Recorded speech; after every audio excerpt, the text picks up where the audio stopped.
सौंसर नगर के गजानन मंडल भवन में एक अनोखी शादी संपन्न हुई, जिसमें आडंबरों को नकारते हुए भारतीय संविधान को साक्षी मानकर एक नवयुगल ने जीवन भर साथ निभाने का संकल्प लिया। मिली जानकारी के अनुसार वर आशीष पंजाबराव हिरन के छिंदवाड़ा, वधू जया ज्ञानेश्वर पाटिल सौंसर का विवाह हुआ, जिसमें वर वधू के द्वारा भारतीय संविधान को साक्षी मानकर रूढ़ियों को त्याग कर और भारतीय संविधान की प्रस्तावना का वाचन करते हुए एक दूसरे को अपना जीवन साथी चुना है।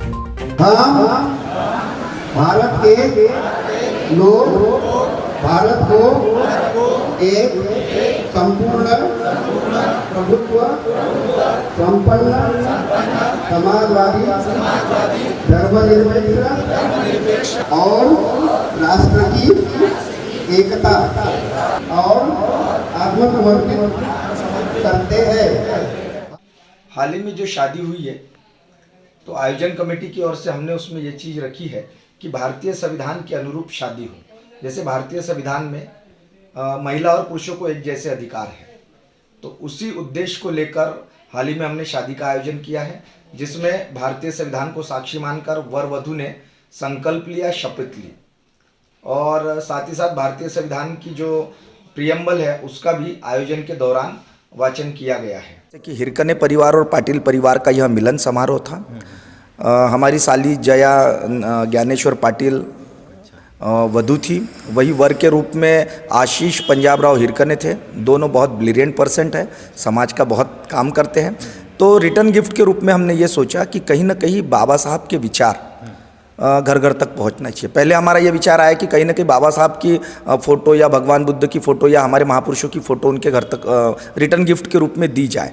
पर जब हमने ये सोचा कि बाबा साहब और भगवान बुद्ध को हो सकता है कुछ ही लोग अपने घर में रखें, क्योंकि शादी समारोह में ऐसा होता है कि बहुत सारे अदर कास्ट के लोग आते हैं, दूसरे लोग। तो हमने ये सोचा कि रिटर्न गिफ्ट ऐसा होना चाहिए कि जो सब सम्मान पूर्वक अपने घर में रख सके।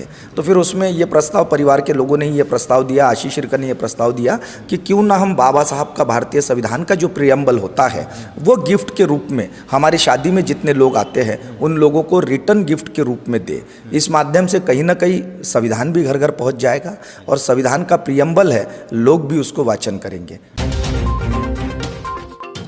छिंदवाड़ा जिला एक बार फिर लॉकडाउन जैसे हालातों के मुहाने पर पहुंच चुका है। राज्य शासन ने महाराष्ट्र के सीमावर्ती जिलों के लिए नई गाइडलाइन जारी कर दी है। ऐसे में अब क्राइसिस मैनेजमेंट नए निर्णय लेकर जिलों में बढ़ रहे कोरोना के संक्रमण को रोकने के लिए फैसले देगा। नई गाइडलाइन की माने तो अब एक बार फिर से दुकानों में सामान खरीदने के लिए गोलों के बीच खड़ा होना पड़ेगा। इसके लिए शासन रोको टोको अभियान चलाएगी। वहीं मालवाहक वाहन निर्बाध चलेंगे, पर बैठे हुए लोगों की जाँच होगी। मैरिज हॉल को भी दक्षता क्षमता से 50% ही इस्तेमाल करना होगा।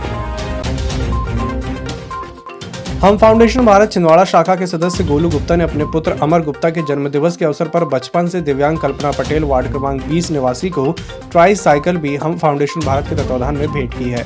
हम फाउंडेशन भारत के जिला अध्यक्ष सत्येंद्र ठाकुर ने बताया कि संस्था ऐसे लोगों की मदद कर रही है जो गरीब और असहाय हैं।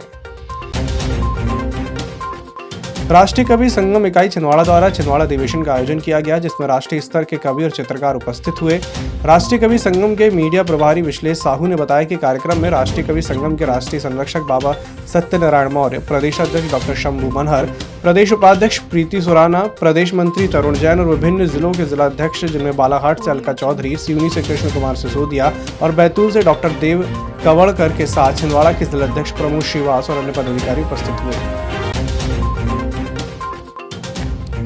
रविवार को सहायक उप निरीक्षक धर्मेंद्र कुमार, रेलवे सुरक्षा बल को छिंदवाड़ा एवं बल सदस्य प्रधान आरक्षक आर.के. नारायण, आरक्षक एल.पी. मिश्रा के साथ रेलवे स्टेशन छिंदवाड़ा पर यात्रियों को समझाइश दी गई कि रेलवे गाड़ी में अनुचित तरीके से चैन पुलिंग न करें।